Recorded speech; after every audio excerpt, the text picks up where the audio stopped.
اللہ فرماتا ہے لقد كان لكم في رسول الله أسوة حسنة لمن كان يرجو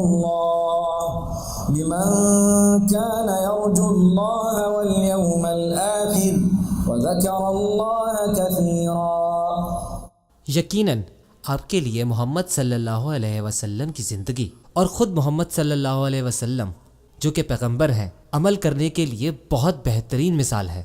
ان کے لیے جو اللہ سے ملنا چاہتے ہیں، وہ جو آخرت کی طرف دیکھتے ہیں، وہ جو جانتے ہیں کہ زندگی اور موت کا مقصد کیا ہے، وہ جو ہمیشہ رہنے والی زندگی کی حقیقت جانتے ہیں، اور وہ جو اپنے خالق کو اکثر یاد کرتے ہیں، یہ لوگ آپ صلی اللہ علیہ وسلم کی زندگی کو اپنے لیے بہترین نمونہ پائیں گے۔ جب انہوں نے 25 سال کی عمر میں فیصلہ کیا، 25 سال کے تھے وہ، جی ہاں وہ 25 سال کے تھے، ان کو ایک عورت جن کی عمر بہت سی کتابوں میں 40 سال بتائی جاتی ہے، ان کی طرف سے شادی کا پیغام موصول ہوا۔ اس نے شادی کا پیغام کیوں بھیجا؟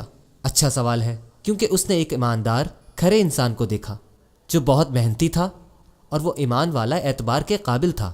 وہ ایک اچھے اعمال اور اچھے کردار ہونے کی شہرت سے جانا جاتا تھا، مضبوط ارادے والا تھا۔ سو انہوں نے اس شخص کو شادی کا پیغام بھیجا۔ اس نے پیغام قبول کر لیا۔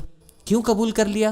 قبول کرنے کی وجہ ہے کیونکہ اس نے بھی اس عورت کو کھرا پایا۔ یہ وہ عورت تھی جو پہلے سے شادی شدہ رہ چکی تھی۔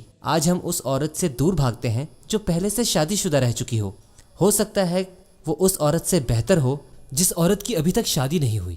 اللہ یہ سب ہمارے لیے آسان کرے اور ہمیں صلاحیت دے کہ ہم اپنے لیے شریک حیات کا انتخاب سمجھداری سے کر سکیں، کیونکہ جب ہم خوشحال شادی شدہ زندگی، خاندانی زندگی اور گھر کی بات کرتے ہیں تو ہمارا اپنا شریک حیات کا انتخاب یہ طے کرتا ہے کہ ہماری اولاد کیسی ہوگی۔ اس لیے یاد رکھیں کہ جب آپ شریک حیات کا انتخاب کریں تو صرف اس لیے نہ کریں کہ وہ خوبصورت ہے،